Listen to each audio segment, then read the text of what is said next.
Hello दोस्तों, हमारे YouTube channel success life में आप सबका स्वागत है। दोस्तों, आज की इस वीडियो में हम आपको बताने वाले हैं कि ज़्यादा पूजा पाठ करने से क्या होता है और ज़्यादा पूजा पाठ करने वाले दुखी क्यों रहते हैं, इसका क्या कारण है।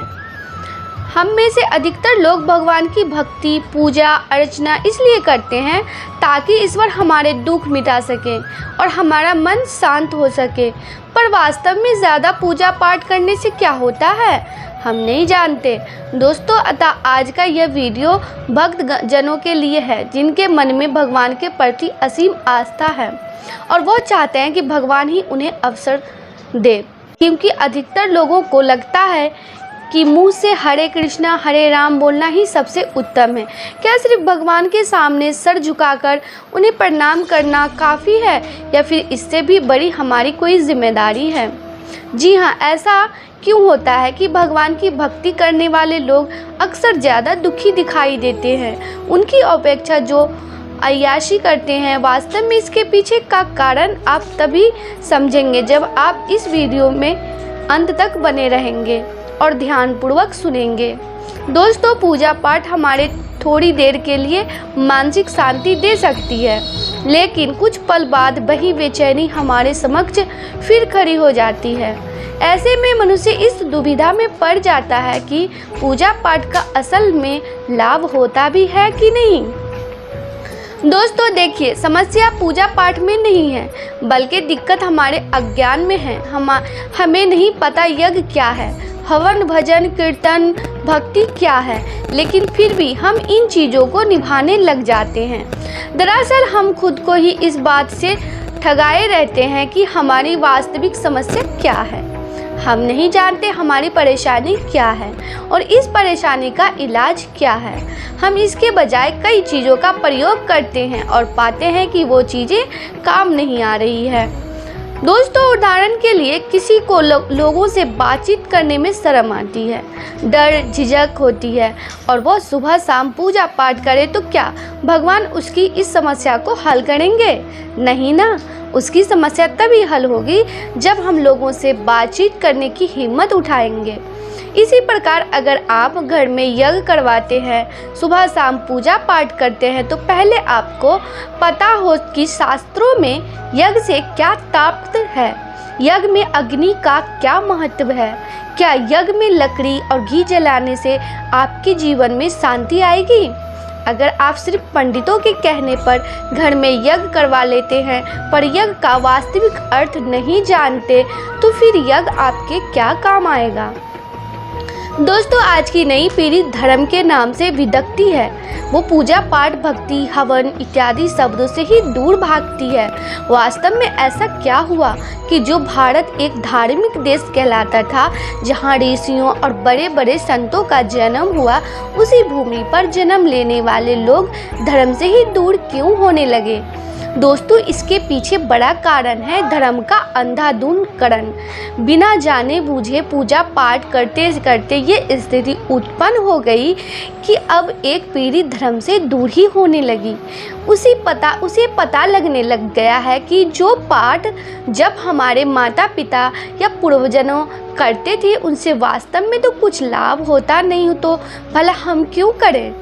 उन्होंने देखा बचपन में ही दादी घंटी बजाकर पूजा पाठ कर रही है, तो दूसरी तरफ उनका ध्यान ही कुकर की सीटी पर लगा हुआ है, तो वो जान जाते हैं कि ये सब क्या चल रहा है। अतः इस प्रकार जब धर्म को हम समझते नहीं, धार्मिक क्रियाओं का असल महत्व हम जानते नहीं, बस निभाते रहते हैं, तो इसका परिणाम ये होता है कि एक पूरी पीढ़ी ही धर्म से दूर हो जाती है। कोई भी धर्म हो, चाहे वो हिंदू हो, मुस्लिम हो, सिख हो, ईसाई हो, अगर हम धर्म के बारे में नहीं जानेंगे, अगर हम पूजा पाठ के बारे में पूरी जानकारी हमें नहीं रहेगी और बिना मन के बिना इसके हम करते रहेंगे, तो उससे हमें कोई लाभ नहीं मिलेगा। दोस्तों, पूजा पाठ तभी लाभदायक होंगे जब हम धार्मिक क्रियाओं का महत्व जानेंगे। कोई भी धर्म धार्मिक गतिविधि का हम पालन करें, इससे पूर्व यह समझने की इसका उद्देश्य क्या है। अगर आप धर्म नहीं जानते तो भला कोई भी पूजा पाठ किस काम का आएगा।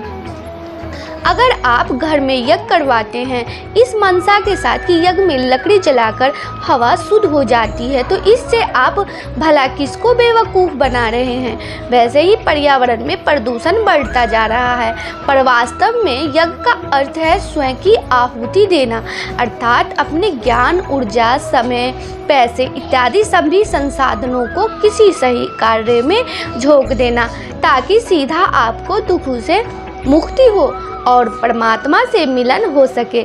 तब वास्तव में यज्ञ का फायदा हुआ। इसी प्रकार अगर आप कृष्ण राम की मूर्ति के आगे झट से हाथ जोड़ लेते हैं और समझेंगे कि भगवान आपको आशीर्वाद देंगे, तो ऐसा करके लाभ नहीं होगा।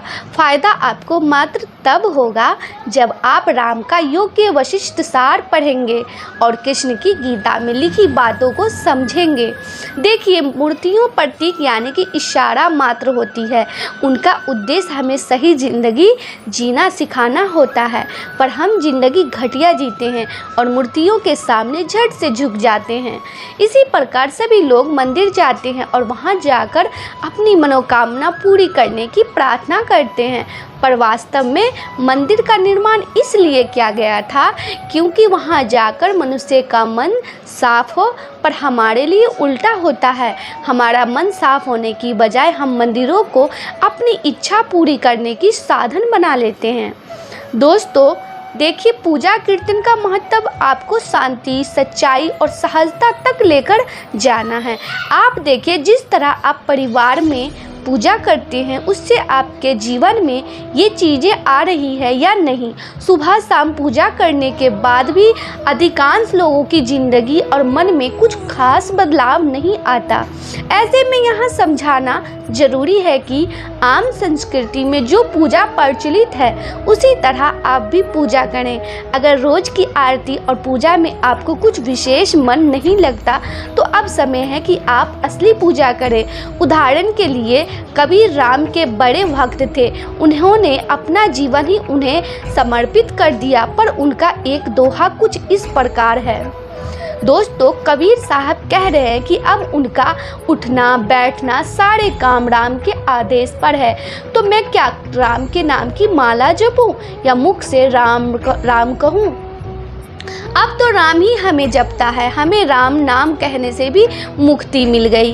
पर कबीर के ये शब्द आम संसारी के लिए है। हमारे अंदर तो ढेर सारा डर, लालच और अज्ञान है, हम ये पंक्तियाँ नहीं कह सकते।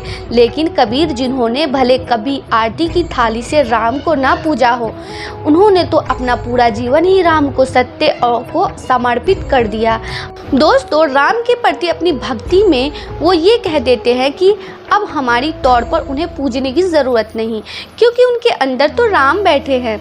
अतः आपके लिए पूजा और कीर्तन वो है जब हमारा सर डर, लालच और आलस के सामने नहीं बल्कि सिर्फ सत्य के समक्ष यानी कि राम के समक्ष झुकेगा। तब वास्तव में समझ लीजिएगा कि अब हम राम के भक्त हो गए हैं। फिर आप बाहरी तौर पर पूजा कीर्तन करें या ना करें, इस बात से विशेष फर्क नहीं पड़ेगा कि ज़्यादा पूजा पाठ करने वाले लोग क्यों दुखी रहते हैं। दोस्तों, बहुत लोगों के मन में यह सवाल आता है कि जो लोग नास्तिक हैं, जो भगवान की ज़्यादा पूजा पाठ नहीं करते हैं, फिर भी वे जीवन में इतने सुखी हैं, जबकि लोग दिन रात ईश्वर की भक्ति में डूबे रहते हैं, ज़्यादा पूजा पाठ करते हैं, उनके जीवन में ज़्यादा दुख और परेशानी आती है। आखिर ऐसा क्यों? क्या भगवान अपने भक्तों के जीवन में इसलिए समस्या और दुख देते हैं कि वे उनके भक्त हैं? क्या वे अपने भक्तों की परीक्षा लेते हैं? जबकि भक्त भगवान की पूजा इसलिए करती है कि उनके जीवन में आने वाले दुख और तकलीफ कट जाए। दोस्तों, आपको बता दूं कि जो लोग नास्तिक होते हैं, जो भगवान को नहीं मानते हैं, ज़्यादा पूजा पाठ नहीं करते हैं, तो उनको सिर्फ एक ही चीज़ का पता होता है कि मुझे काम करना है और अपना जीवन सुधारना है। जितना काम करूँगा उतना पैसा आएगा, काम करूँगा तभी सारी सुख सुविधाएं मिलेंगी, काम करके ही जीवन में सफलता मिलेगी, यानी मैं करूँगा तभी जीवन में चीज़ें होंगी, वरना नहीं होंगी। लेकिन जो लोग भगवान को मानते हैं वो अपने आप को आगे ना रखते हुए भगवान को आगे रखते हैं, वही होगा जो भगवान चाहेंगे। चाहे तो मेरी गरीबी मिटा सकता है, भगवान चाहे तो मुझे गाड़ी बंगला पैसा सब दे सकता है, भगवान चाहेगा तो मेरे जीवन में कोई भी परेशानी नहीं आएंगे। हर चीज़ वह भगवान के भरोसे ही छोड़ देता है। ऐसा नहीं होता है कि आप भगवान की पूजा पाठ करेंगे तो कोई पैसों की बारिश होगी। ऐसा होता तो सब लोग अपना काम धंधा छोड़कर सिर्फ भगवान के सामने ही सारा दिन बैठे रहते कि पैसा तो अपने आप ही मिल जाएगा, तो काम करने की क्या ज़रूरत है। भगवान चाहेगा तो कहीं से गड़ा हुआ धन मिल जाएगा, हर चीज़ आसान हो जाएगी, घर में अनाज भर जाएगा। तो जिन लोगों की ऐसी सोच होती है भगवान चाहे तो सब कुछ हो सकता है, तो जिन लोगों की ऐसी धारणा है तो वो गलत है। तो दोस्तों, सबसे पहले ये जानते हैं कि जब हम लोग भगवान की भक्ति करते हैं, पूजा पाठ करते हैं तो हमारी मदद कैसे करते हैं, भगवान हम पर कृपा कैसे करते हैं। दोस्तों, जब हम कर्म करते हैं तो भगवान हमें ज़्यादा भगवान का पूजा पाठ करता है वही सबसे ज़्यादा दुखी होता है। जब कोई नास्तिक आदमी जो भगवान को नहीं मानता, कभी पूजा पाठ नहीं करता, कभी संतों का संग नहीं करता, वो सबसे ज़्यादा सुखी जीवन जीता है। यह सब चीज़ें देख कर कभी कभी तो ऐसा लगता है कि भगवान ही गलत है, भगवान का न्याय ही गलत है। ये कोई कहानी नहीं है, ऐसा हर किसी के साथ होता है। चलिए आज मैं आपको इसके पीछे का कारण बताती हूँ। आखिर क्यों भगवान को मनाने वाला व्यक्ति सबसे ज़्यादा दुखी होता है। एक गुरु के 2 चेले थे, दोनों ही पढ़े लिखे विद्वान थे। दोनों में फ़र्क सिर्फ इतना था, एक भगवान को मानने वाला था और दूसरा भगवान को ना मानने वाला नास्तिक था। एक ऐसा था जहाँ पर भगवान की कथा होती थी, जहाँ सत्संग होता था, जहाँ भजन होता, वहाँ दौड़ के चला जाता और भगवान की पूजा पाठ करने लगता। दूसरा शिष्य इस सब चीज़ों को काफ़ी दूर था। वो शराब पीता था और वेश्याओं के साथ गमन करता था। सारी बुरी आदतें दूसरे शिष्य में थी। एक दिन क्या हुआ, एक शिष्य शराब पीकर अनाप शनाप बोलते हुए रास्ते में पैदल चलते हुए अपने घर को जा रहा था। अचानक उसको रास्ते में पैसों से भरा एक बैग मिल जाता है। उसकी खुशी का ठिकाना नहीं। वो जोर जोर से चिल्लाते हुए सबको बताता, मुझे आज पैसों से भरी बैग की थैली मिल गई, मेरा जीवन सफल हो गया, इन पैसों से अपने जीवन की आवश्यकताओं की पूर्ति करूँगा। वहीं दूसरा मित्र मंदिर से भजन करते हुए अपने घर को जा रहा था। अचानक उसकी पैर में एक बड़ी कील चुभ जाती है, रक्त निकलने लगता है। ठीक उसी तरह दूसरा शिष्य भी वहीं पहुंचता है और हंसते हुए उसको बोलने लगता है, क्यों तुम ही हो ना जो सबसे ज़्यादा पूजा पाठ करते हो, भगवान का भजन करते हो। क्या दिया तुम्हारे भगवान ने? मुझे तो देखो, मैं कभी मंदिर नहीं गया, मैंने कोई भी काम अच्छा नहीं किया, मेरे घर में भगवान का मंदिर भी नहीं है, मैंने कभी अपने घर में सत्यनारायण का कथा नहीं कराया, भगवान के सामने कभी माथा नहीं टेका, फिर भी मैं कितना संपन्न हूँ और अमीर हूँ, मेरे पास पैसों की कोई कमी नहीं है, सबसे ज़्यादा सुखी जीवन में जी रहा हूँ। अच्छे शिष्य को उसकी बात चुभने लगी। उसने मन ही मन विचार किया, हाँ यह तो सच बोल रहा है, मैं कितना पूजा करता हूँ, मैं कितना भगवान को याद करता हूँ, फिर भी मैं इतना दुखी हूँ और वह कुछ नहीं करता, फिर भी कितना सुखी है। इतना सोचते हुए वो अपने गुरु के साथ चला जाता है और यही प्रश्न गुरु से करता है। गुरु जी मुस्कुराते हुए बोले, भगवान जो करते हैं अच्छे के लिए ही करते हैं, जिसकी जैसी योग्यता होती है उसकी उसी के अनुसार फल देते हैं। अब तुम्हें प्रश्नों का उत्तर तुम जानते हो। भगवान ने तुम्हारे पैर में कील क्यों चुभाई और उसको पैसों से भरी हुई बैग क्यों मिली? सुनो, तुमने पिछले जन्म में बहुत पाप किया था, इसलिए तुम्हारी आज मौत होने वाली थी। तुम बच गए क्योंकि तुम मंदिर गए थे, तुमने भगवान की पूजा की थी, यही एक कारण है कि तुम्हारी मौत ना होकर सिर्फ एक कील चुभी। अब तुम्हारे मित्र की बात करते हुए, पूर्व जन्म में वो एक संत महापुरुष था, इसलिए उसकी आज किस्मत बदलने वाली थी, करोड़ों की संपत्ति का मालिक बनने वाला था, मगर इस जन्म में उसने कोई भी अच्छा काम नहीं किया, इसलिए पूर्व जन्म के फल के अनुसार उसको थोड़े पैसे ही मिले, जबकि वो अरबों की संपत्ति का मालिक बनने वाला था।